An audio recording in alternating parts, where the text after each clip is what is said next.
Assalamualaikum warahmatullahi wabarakatuh. Perkenalkan, nama saya Megawati A, Stambuk A 401-18005, kelas A PGSD 2018. Langsung saja, pada kesempatan kali ini, saya akan menjelaskan tentang sekolah dan interaksi sosial. Sejak lahir, manusia merupakan makhluk sosial, yang dimana manusia tidak bisa hidup tanpa bantuan orang lain. Manusia melakukan hubungan sosial atau interaksi sosial untuk memenuhi segala kebutuhannya demi menunjang keberlangsungan hidupnya. Pada kesempatan kali ini, ada 3 poin yang akan saya jelaskan. Yang pertama, pengertian interaksi sosial. Kedua, syarat-syarat interaksi sosial.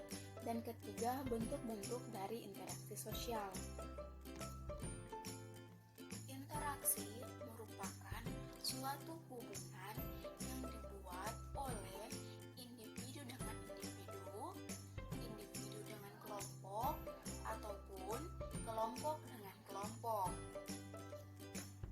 Interaksi sosial merupakan kunci utama dari segala segi kehidupan sosial.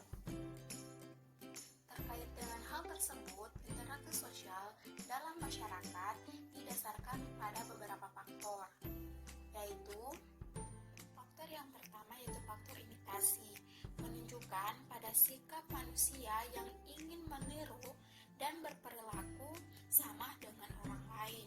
Imitasi mempunyai peranan penting dalam proses interaksi sosial, sebab imitasi dapat mendorong seseorang untuk mematuhi kaidah-kaidah atau nilai-nilai yang berlaku di masyarakat.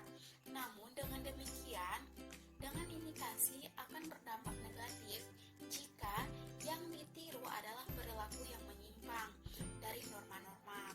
Faktor yang kedua yaitu faktor sugesti, yang dimana merupakan sikap yang ditunjukkan oleh seseorang untuk memberikan pandangan-pandangannya atau kemampuannya kepada orang lain, yang kemudian diterima tanpa mempertimbangkan baik buruknya.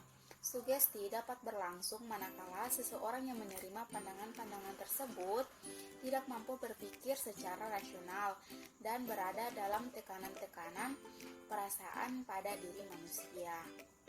Faktor yang ketiga yaitu faktor identifikasi. Sebenarnya, pada sikap dan perilaku seseorang mengidentifikasi dirinya dengan orang lain. Proses ini biasanya berlangsung manakala seseorang memerlukan tipe-tipe ideal yang patut untuk dicontoh dalam proses kehidupan. Faktor yang keempat yaitu proses simpati, merupakan sikap dan perasaan yang mendalam terhadap seseorang.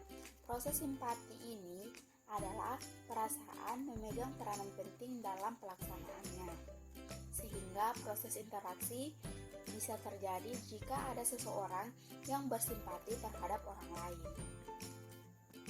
Selanjutnya, kita membahas tentang syarat-syarat interaksi. Syarat-syarat interaksi terdiri atas 2. Yang pertama, kontak sosial, dan yang kedua yaitu komunikasi. Komunikasi sendiri terbagi atas 3.